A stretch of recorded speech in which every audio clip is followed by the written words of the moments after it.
अस्सलामुअलैकुम या अली मदद मां आहियां वां जो पंहिंजो लाला फयाज़ ऐं हिन टाइम असां मौजूदु आहियूं पंहिंजे कल्चर डे जो जेको असां सकाफ़ती गीत कयूं पिया उन जे सेट ते ऐं असांजी शूट हले पई। उते असांजो प्यारो सिंगर आहे जंहिं हिन गाने खे इंतिहाई ख़ूबसूरत अंदाज़ सां ॻायो आहे ऐं शाइर जी तव्हांखे ख़बर आहे साईं मुमताज़ कुंबर साहिबु तमामु बहितरीनु हिकु लफ़्ज़ लिखिया आहिनि ऐं सिंध जी सूंह ते ॻाल्हायो आहे। सो लालण साईं असां सां मौजूदु आहे। सोणा अस्सलाम वालेकुम या अली मदद सभिनी सिंध वासियुनि खे मुंहिंजे तरफ़ां जीअं त असां कल्चर डे जे हिसाब सां हिकिड़ो गीत तयारु कयो आहे। तमामु सुठी उन में महिनत कई आहे, तमामु बहितरीनु शाइरी, तमामु बहितरीनु अंदाज़ सां। इंशाअल्लाह सभिनी दोस्तनि खे बेहद पसंदि ईंदो।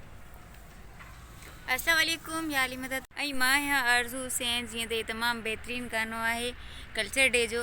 सो लाला फयाज़ ऑफिशियल जे यूट्यूब चैनल ते माना इहो गानो रिलीज़ थींदो। तव्हां सभिनी खे पसंदि ईंदो। Thank you so much.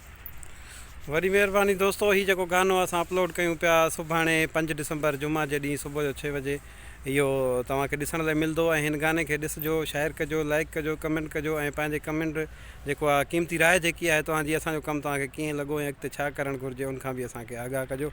मिलूं था नेक्स्ट वीडियो में। अल्लाह हाफ़िज़।